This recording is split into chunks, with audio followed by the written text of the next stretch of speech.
Et direction la ville de Cotonou, la capitale du Bénin, où la cuisine ivoirienne s'exporte bien. Les Ivoiriens sont de plus en plus prisés dans ce pays. Plusieurs Ivoiriennes ont fait une incursion dans le secteur de la gastronomie dans leur pays d'adoption et elles s'en sortent plutôt bien. Les spécialités ivoiriennes comme le foutou, l'atiéké, la loco, plats proposés dans les restaurants semblent bien apprécier les convives.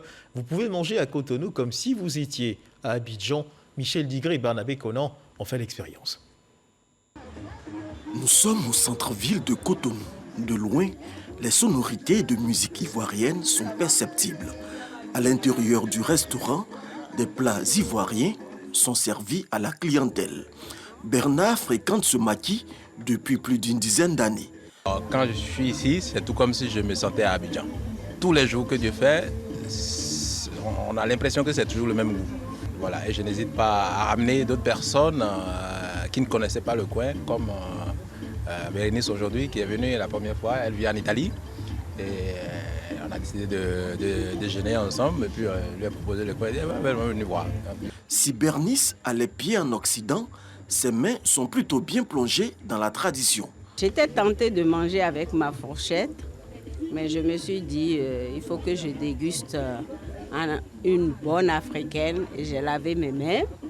C'est un mélange d'igname et de banane. J'en ai mangé, mais celui-ci est meilleur. Dans l'arrière-cour, la cuisine est animée.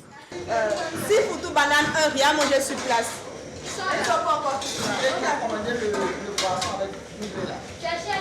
Les commandes sont lancées au fur et à mesure que la clientèle s'installe.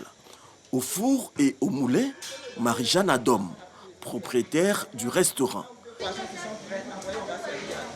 Depuis une vingtaine d'années, elle essaie d'imposer les plats ivoiriens dans les assiettes des Béninois. J'aimais bien faire la cuisine. Donc quand je suis arrivé au Bénin, il n'y avait pas de restaurant ivoirien. Et je me suis lancé, je dis je vais faire un restaurant ivoirien pour voir ce que ça peut donner. Et c'est comme ça que je me suis lancé, je suis venu chercher le terrain, j'ai mis ça en forme et puis voilà, c'est comme ça que ça a démarré. Sous les apatames, les clients s'impatientent. Et quand les plats sont servis, le soulagement se lit sur les visages. La Côte d'Ivoire était longtemps ma seconde patrie, donc cette gastronomie, je la connais, que j'apprécie. Le fait de Daba, en écoutant la zik ivoirienne, là, ça enjaille grave. Marie-Jeanne s'assure que tout se passe bien. Ils sont très contents de me voir passer, leur demander si ça va, si ça ne va pas. En tout cas, une attention très particulière pour les clients. À quelques encablures de là, un autre restaurant ivoirien.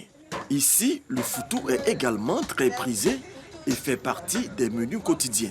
On vend foutou, banane, foutou, igname, du riz, sauce aux graines, aubergines, arachides, agoutis, poisson, viande de bœuf, poulet. La création de la gare routière à côté du restaurant a fait grimper les chiffres d'affaires. Un peu, on a commencé dans un coin, un peu. Les clients venaient par finir. Dieu merci, on est arrivé avec et tout a évolué. C'est dans cette bâtisse que les plats sont servis. À une vingtaine de mètres de là, la fille de Dame Kouadio tient un étal en attendant des lendemains meilleurs.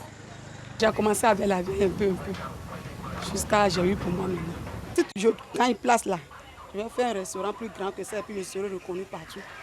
Être reconnu dans tout Cotonou et même au-delà des frontières du pays, ces braves dames sont aujourd'hui les ambassadrices de la cuisine ivoirienne et font la fierté du drapeau national dans le milieu de la gastronomie béninoise. Voilà, la Côte d'Ivoire qui s'exporte également sur le plan culinaire. Au terme de cette balade culinaire, retour à Abidjan, le top départ à San Pedro. Prenons la direction de San Pedro, le top départ pour la 3e édition du festival.